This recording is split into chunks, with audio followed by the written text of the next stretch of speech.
Tired of slow performance or update issues with your Adobe apps? Right then, let's dive in and free up some system resources. First, you need to open the Task Manager. The easiest way to do this is by right-clicking on your Windows Start button, located at the bottom left of your screen. From the menu that appears, select Task Manager.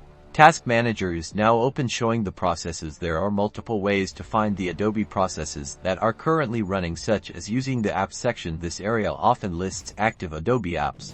Look for any processes with Adobe or the names of the specific Adobe applications, like Photoshop or Illustrator.